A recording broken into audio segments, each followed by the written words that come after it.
With a battered economy and torn by the same divisions over Europe and Russia that are fueling violence in neighbouring Ukraine, Moldova faces an uncertain future. With military and political pressures in the region escalating, could the conflict spread to Europe's poorest country?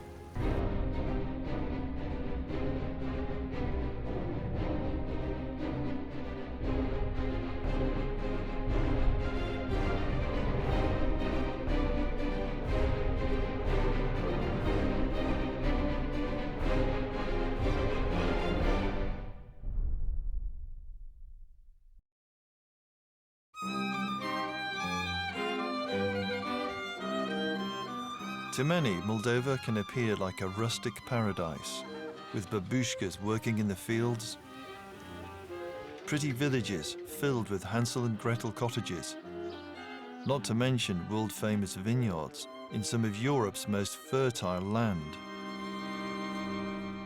But there's a cloud hanging over the country, and it's coming from the east.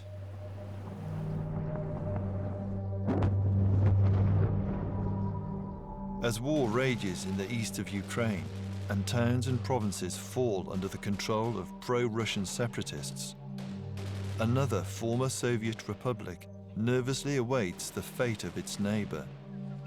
Moldova, Europe's poorest country, could be next in the firing line. Russia could swallow Moldova in matters of hours, because our security system, Moldovan armed forces, are at the same stage of preparedness that Ukrainian armed forces were.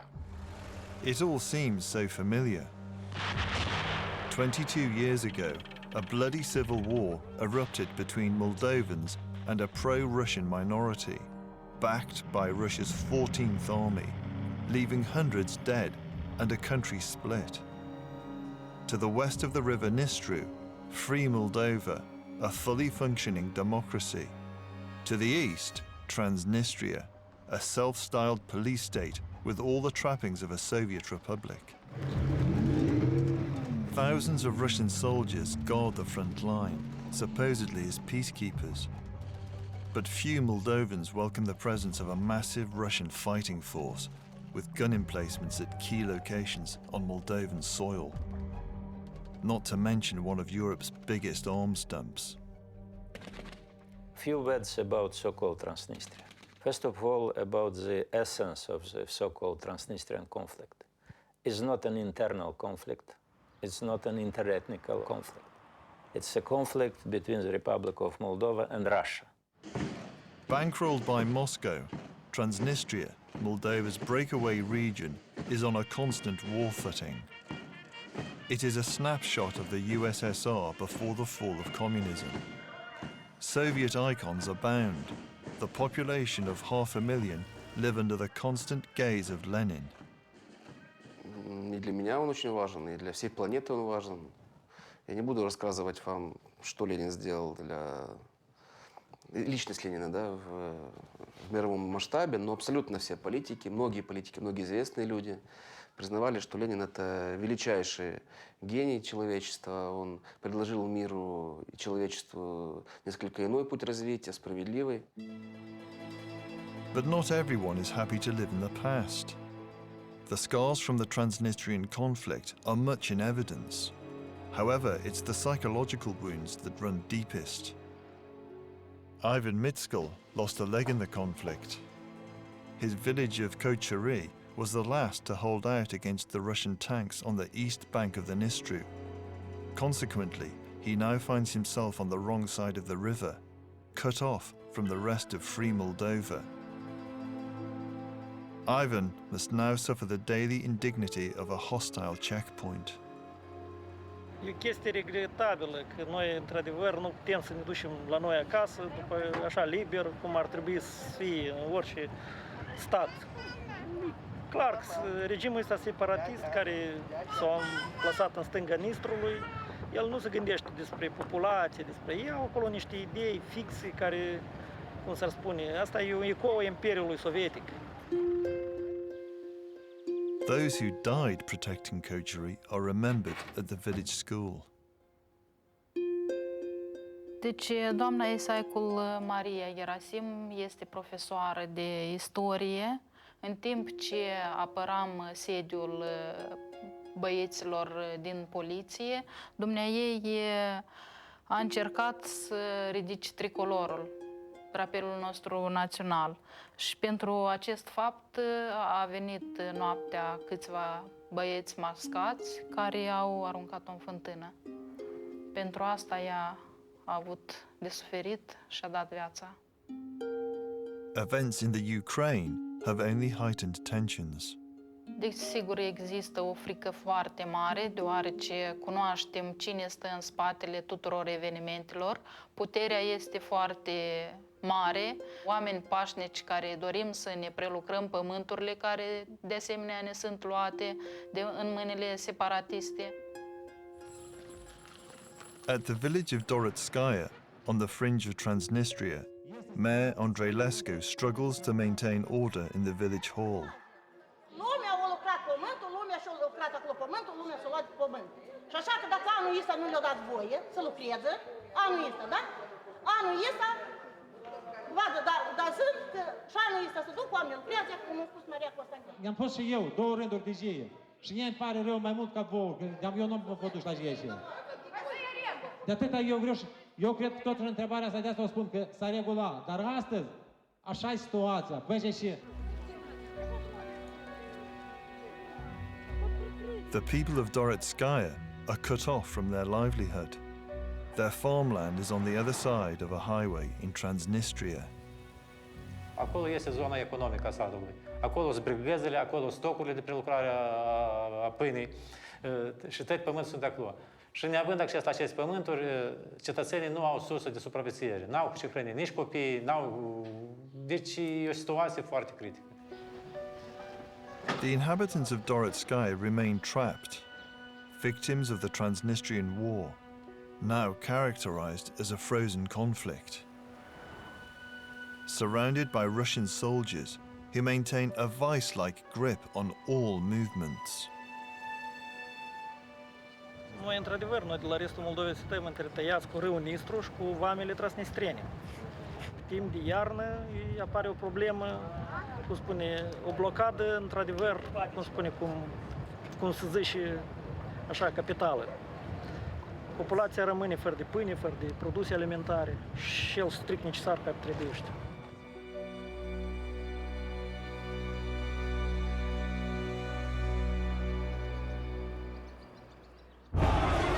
Many were shocked by the violence in Ukraine, but the undercurrents to this crisis have been rumbling since 2009, when a swathe of former Soviet republics were invited to sign an association agreement with the EU, in short, to leave the Russian sphere of influence.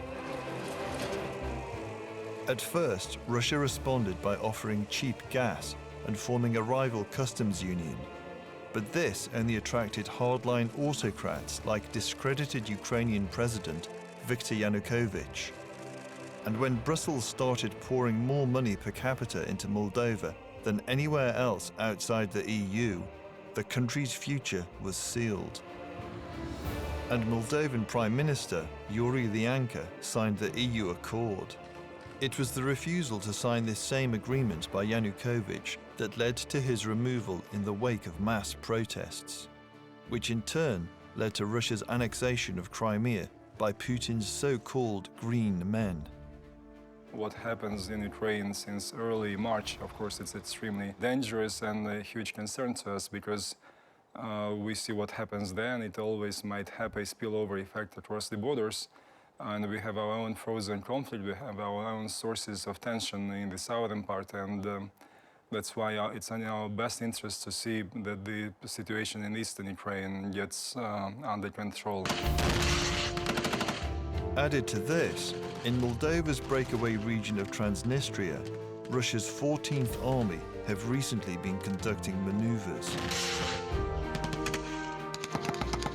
Russians maintain one brigade. And secondly, they have Under their control, one of the biggest depot of ammunition with 22,000 tons of different armaments, munitions and weapons. And third, we include here armed forces of so-called Transnistrian region with one tank battalion, and others are mostly land forces. They have the same regulations, they receive direct extra payments from Russian budget. We see these Transnistria forces as an absolutely genuine part of Russian armed forces. Last May, the fighting in Ukraine came to within a few miles of the Moldovan border when the Black Sea port of Odessa erupted into violence. The pro-Russians met stiff resistance from the ordinary people of Odessa, and the push ended tragically, with scores dying in a burning building. When the tragic event took place a few weeks ago, it was not just the sympathy and compassion for those 40-something people who lost their lives, but also huge concern that it might again affect the situation in Transnistrian region, which is just on the border of Odessa region. A month on, and pro-Russian activists remember those who perished in the blaze, releasing 46 doves, one for every victim. A commission tasked to look into the violence made a shocking discovery. Sergei Dibrov believes that Transnistrians were paid to participate in the unrest. На первых порах серьезное участие принимали жители Приднестровья, которые в Одессе традиционно работают в качестве наемных работников на сезонные работы или на строительные работы. И когда стоит вопрос о привлечении большого количества людей за деньги, вот на этом рынке труда жители Приднестровья, они присутствуют. It is widely believed here that Chisinau, the capital of Moldova, has been inundated with Russian agents. Well, I will not speculate about it. In first place, we are members of CIS, and there is an agreement that we do not spy against each other. And I hope that everyone respects this agreement and the principles behind this agreement. Viorel Chibitaru is less diplomatic. There may be some groups of infiltrated in Transnistria illegally, some groups of special forces. Different sources in Ukraine and Moldova noted as 700 up to 1,000 these so-called green people, like those who conducted the operation in Crimea. Moldova's 10,000-strong army is on high alert. General Igor Gorgan, Moldova's chief of staff, invited us to watch his country's aging tanks being put through their paces. The general told us he knows the Russians very well, and he is ready for any eventuality. But few share the general's confidence. We have a lot of generals, like in genuine Banana Republic. And Moldova is not ready to defend itself from military point of view, because we are conscious that Russian tanks from Transnistria can achieve Chisinau in 40 minutes.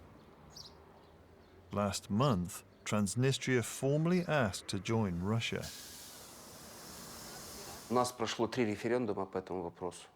Последний был в 2006 году, на котором 97% почти граждан высказалось за независимость республики с последующим присоединением к Российской Федерации. Кстати говоря, мы это сделали демократично, спросив наших людей. Population on left bank of Dniester has not any experience of democracy. Please forget about so-called referendums, elections. It's only a movie for silly Europeans. Unsurprisingly, the Transnistrian referendum is supported in Moscow. Там, во-первых, население где-то свыше полумиллиона человек, по-моему, если я не ошибаюсь. Люди настроены действительно очень пророссийски. Большое количество российских граждан проживает в Приднестровье. У людей есть собственное представление о том, как им строить свое будущее, свою судьбу. И это не что другое, как проявление демократии, если мы позволим этим людям сделать так, как они хотят. And it isn't just Transnistria that's agitating for closer ties with Moscow.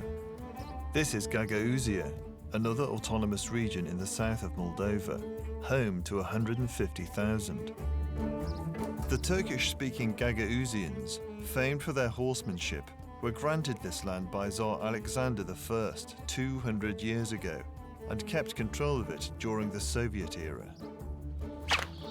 Ну, если истории подтверждено, что гагаузы это потомки кочевников, печенегов, половцев, конечно, были. Ну, народ у нас, наверное, более свободолюбивый, такой, и способен на авантюры разные. The Gagauzians remain staunchly pro-Russian. Last February, a Moscow-based businessman paid for a referendum in which separatists claimed that 98% of voters rejected the EU accord, fearing a loss of sovereignty, and voted instead for closer ties to Russia. But for others, the referendum proved controversial and has been the source of anger in the Gagauzian assembly.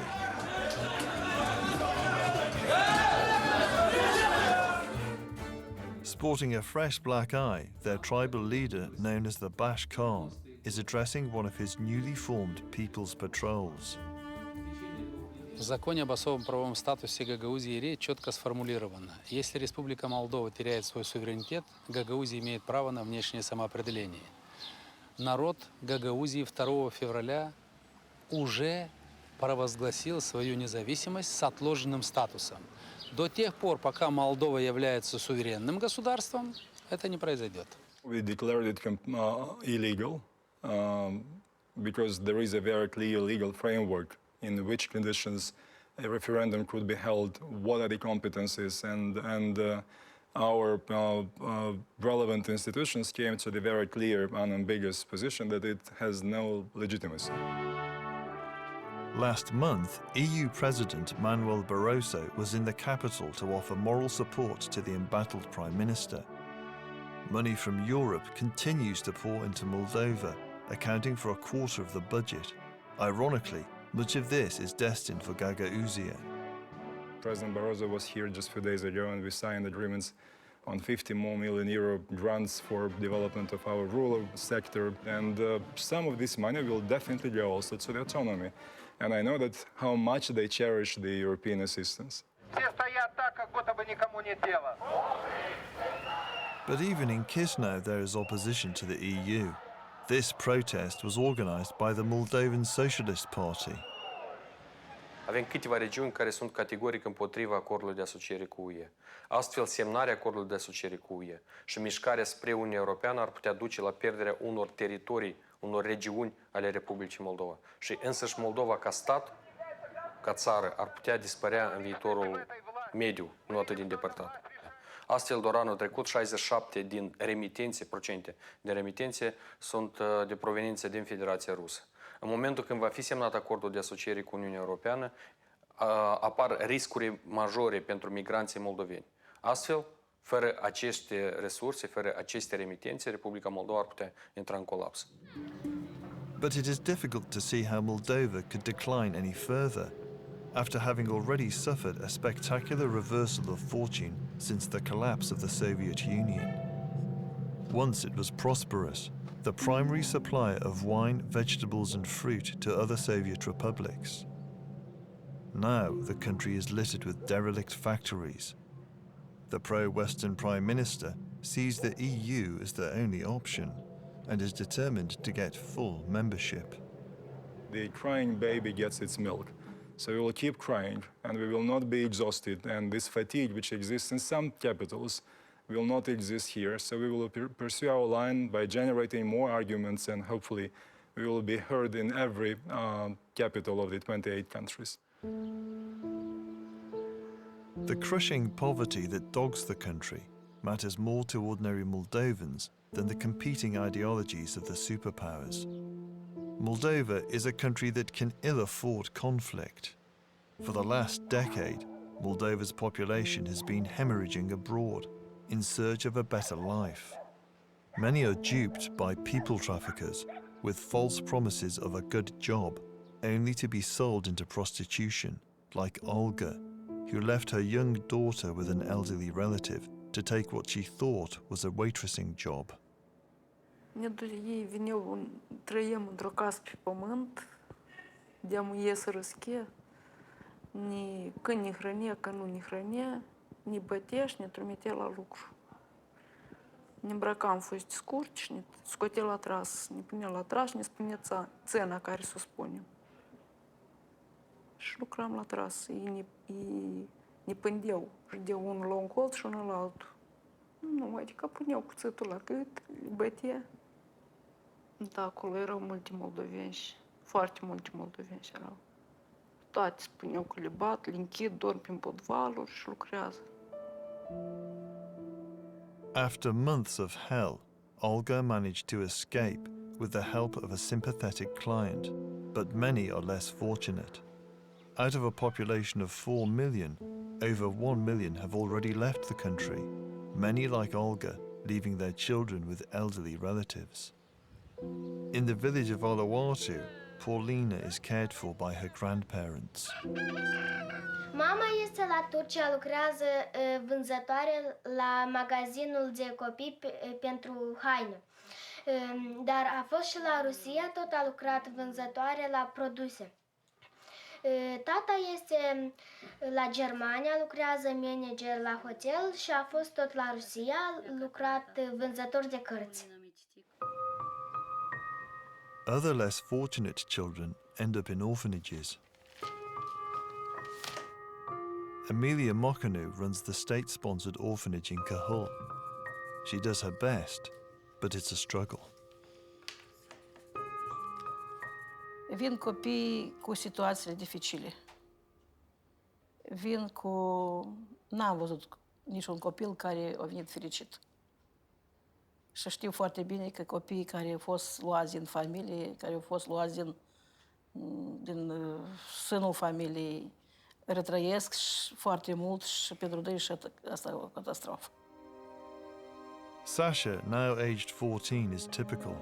He came to the orphanage 6 years ago when his mother went to Russia in search of work.